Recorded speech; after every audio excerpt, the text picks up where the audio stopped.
Hi everybody and welcome to SA Rugby Magazine. Mark, let's chat about New Zealand. Everybody seems to think that they're miles ahead of us. Now, I'm one of those people that believes that they do have an advantage with the whole COVID situation in this country, but I don't think that they're miles ahead of us. What do you think? Yeah, I totally agree with you, and I think people are forgetting in the euphoria of this incredible competition, because it's been very tightly, the contests are so tight. New Zealand, strength versus strength, was always going to produce quite a spectacle for us with capacity crowds. But I think they've got two very good teams, one so-so team and two pretty mediocre teams. The Chiefs and the Highlanders. Yeah, they aren't the very good ones at the moment. And our strongest teams on form, and this was showing pre-COVID shutdown. I mean, the Storm has hammered the Hurricanes here, shut them out 27-0. The Sharks were impressive. We've got good rugby teams at the moment and a very strong professional player base, and we won the World Cup in 2019. We just need to remind people, in our absence, we haven't got necessarily any weaker. I think enjoy watching Super Rugby Aotearoa for what it is. It's great rugby, but we'd be prejudiced if we played it now because of lack of conditioning, lack of player preparation. How long will it take us to get? How long will it take us to get up to speed? 3.5 years, Kev. And we will be peaking for the next World Cup. No, we'll be there by next season in terms of a provincial competition, and we are going to be on the back foot when it comes to if we do play in the Rugby Championship. To take a miracle for us to be successful, given the season, but that's not going to be definitive of our strength at the moment. It's again this putting New Zealand rugby on a pedestal. Why? You know, if we were playing a domestic strength versus strength competition because we didn't have COVID in this country and it was 40,000 people watching it, they may look at us and say, wow, look at the Bulls playing against the Stormers. The quality of that rugby is so good. So always acknowledge the Crusaders are a bloody good side. The Blues have improved. You know, you asked a couple of weeks ago, are they the real deal? We thought maybe a 60, 70-minute team, but they have come back well from that defeat against the Crusaders, and I thought they were very good in dismantling the Highlanders in this past weekend. But yeah, it's nothing for us to get petrified about again. I don't think there's a hell of a lot to choose between the best South African 23 and the best New Zealand 23. There would be a score in it. Yeah, I agree with you. Do you?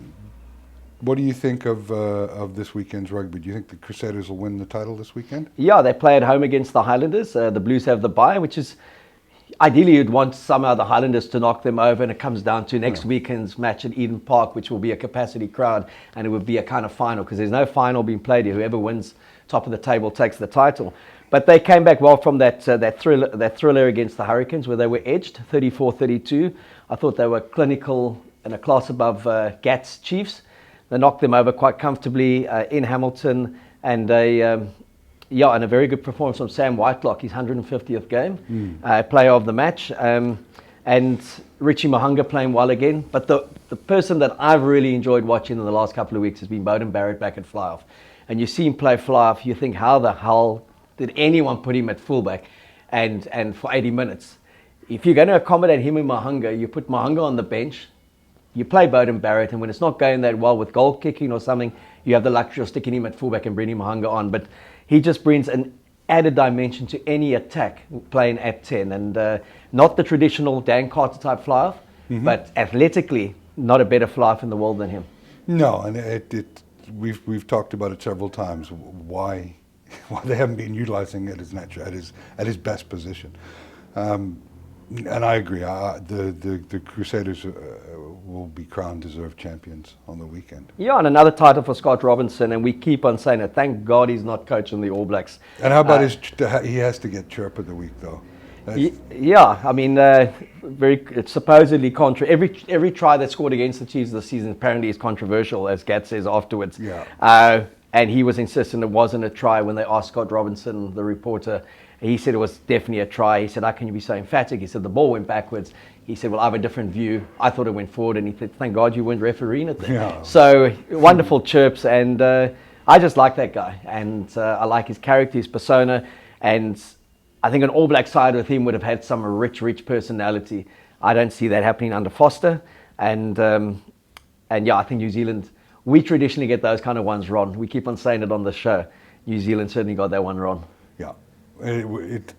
Time will tell or prove us right. Time will prove us right, I think, on that as Foster takes over the reins and coaches New Zealand.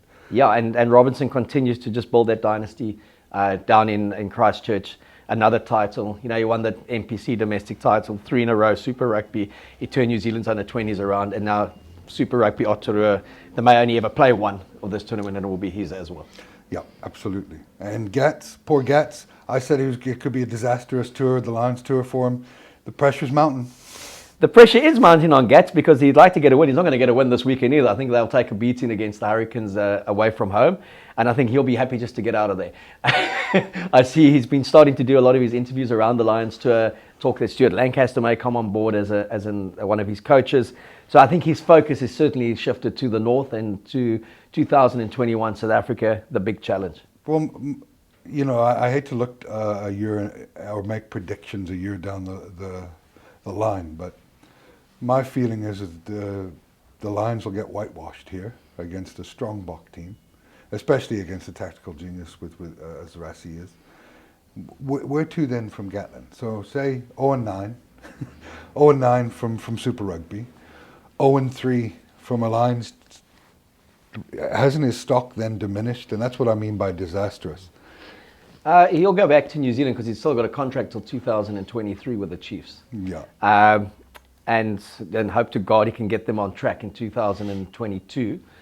And well, the stakes just get higher, don't they? Because yeah. if he has a disastrous tour with the Lions, it's been a disastrous his first season with the Chiefs.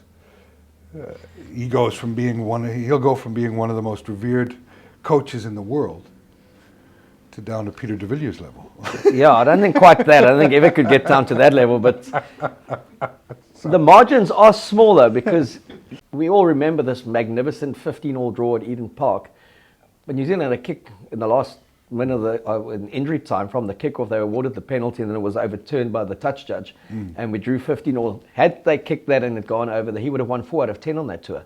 So the fact that he won, that they got that draw and that win against a 14-man New Zealand when Sonny Bill Williams was sent off in the 20th minute does cloud a bit the kind of tour it was, because they did struggle in a lot of games over there. Yeah. So the reverence that they got a drawn series in New Zealand has just kind of stayed there. No one's dug deeper into the mechanics of that tour. So he certainly needs, Australia, you would take that they would knock them over. They were so much more powerful. For him to go down as one of the greats in terms of Lions coaches, he's got to get something in this tour, and I don't see it happening either. I'm with you. I think the Springboks will be very good. Jacques Nienaber and Rassie will continue to work as they worked, even though Jacques is the one that's kind of the Bok coach in front in the media, and that there will be a hell of a lot of strategic input from Rassie. And it's going to be a magnificent occasion, those 8 matches, but I really feel the world champion Springboks will do this country and do themselves proud. Absolutely. I think that Gatland will be lucky to win 4 matches on tour. So who you say is going to, who the 4 wins going to be against? Dobbo! Do we count the Stormers there? I'll give you that prediction next year. Okay, great. Anyway, thanks for coming in, Mark. Appreciate you. Always a pleasure. Thanks.